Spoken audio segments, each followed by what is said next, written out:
Et beaucoup d'entre nous qui étaient dans cette petite équipe ont été touchés aussi par ces paroles, parce qu'on sentait que la présence de Jésus était très très vive à cet endroit, donc à la Garden Tomb.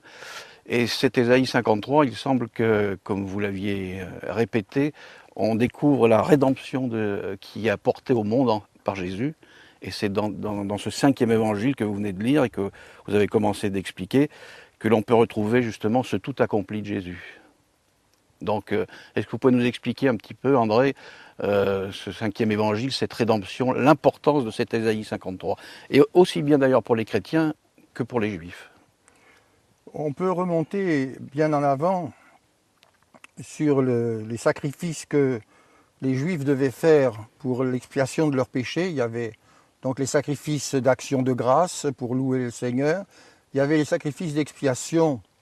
Et de longtemps avant, le peuple d'Israël a été formé à considérer que sans effusion de sang, il n'y a point de pardon des péchés. Il fallait donc qu'il y ait une effusion de sang.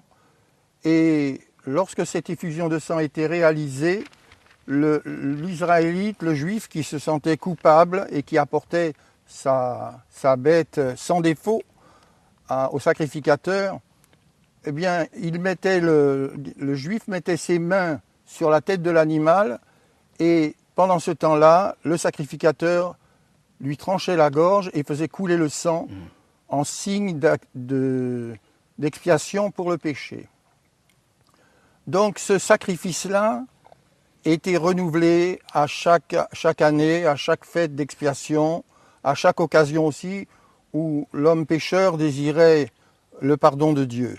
Mais cela aussi annonçait des temps où il y aurait un sacrifice plus grand et plus parfait, un sacrifice que Dieu pourrait accepter et qui serait un sacrifice permanent.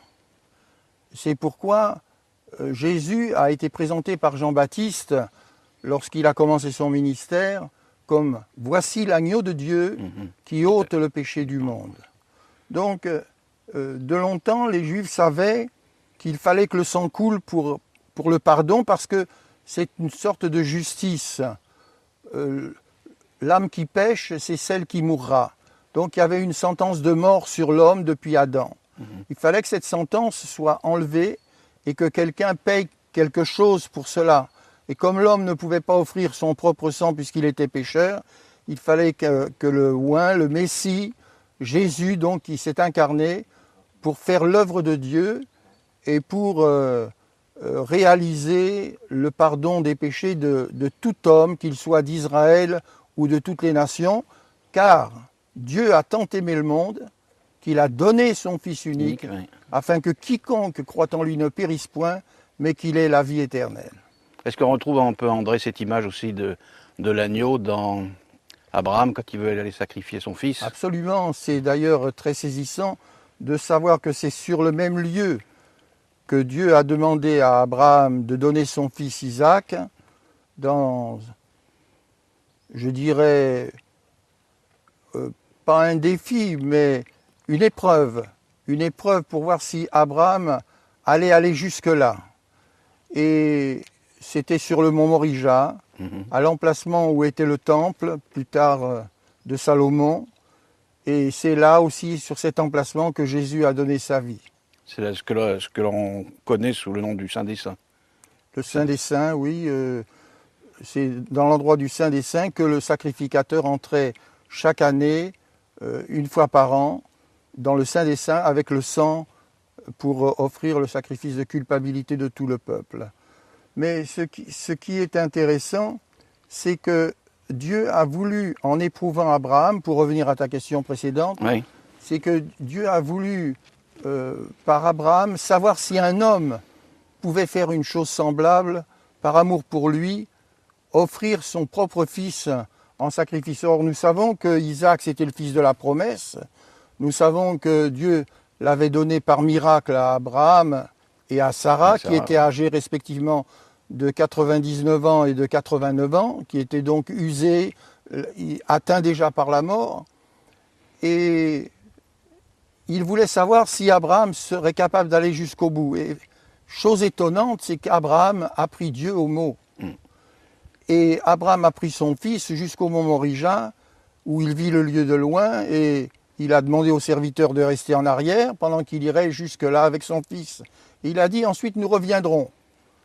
Et ça peut nous questionner aussi de savoir que il avait mis ce nous déjà dans le retour, alors que Dieu lui demandait un aller simple. Lui, il voulait un aller-retour avec son fils. Mais Abraham n'a pas triché. Au moment où il a mis le bois et son fils sur le fagot, il a levé son bras pour offrir son enfant en sacrifice. Et c'est là que Dieu l'a arrêté et lui a dit « Arrête, Abraham, je sais maintenant que tu crains Dieu ». Donc, je crois que dans ce simulacre, le mot n'est peut-être pas tout à fait juste, mais c'est comme un simulacre de sacrifice, Dieu a vu que l'homme, sa propre créature, pouvait donner son propre fils par amour pour lui. Alors, Dieu n'a pas pu faire autrement non plus. Il s'est senti lui-même poussé dans tous ses retranchements parce qu'il savait que le sacrifice de Jésus était le seul sacrifice qu'il pouvait accepter comme sacrifice de justice. Parce que Jésus n'a jamais commis le péché. Jésus n'a jamais fait de mal. Et il a dit, mais qui de vous me convaincra de péché? Il n'avait jamais péché.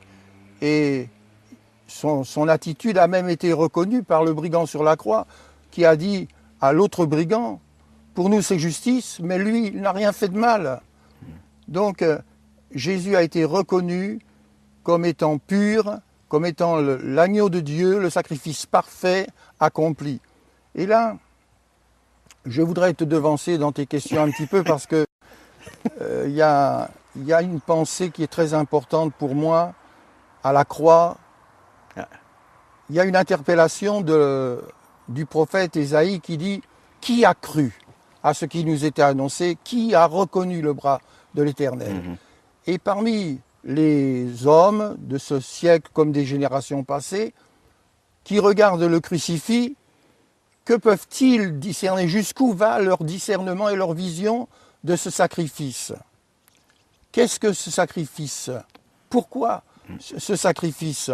On a comme un sentiment d'une culpabilité qu'on n'a pas peut-être encore détectée, mais pourquoi Jésus est allé à la croix? Est-ce pour lui ou pour nous? Et on peut penser que c'est lui qui est impliqué là-dedans, qu'il s'est mal débrouillé, qu'il a mal fait passer son message, et que finalement il a excité la jalousie des sacrificateurs, il a ainsi mis en colère les prêtres, et il a fait peser une menace même de l'armée romaine sur le peuple d'Israël. On peut penser beaucoup de choses, mais qui a reconnu le bras de l'Éternel? Qui a reconnu? Qui a su pourquoi Jésus est allé à la croix? Dans le chant de Claude et Julien, il dit « C'est ton sang qui purifie, c'est ton sang tu as été blessé pour nous. » Et ce chant le dit parfaitement. Ésaïe le dit aussi, mais c'est de nos douleurs qu'il s'est chargé, c'est de nos souffrances qu'il a portées. Nous l'avons considéré comme puni, frappé de Dieu et humilié. Mais il était blessé pour nos péchés et brisé pour nos iniquités.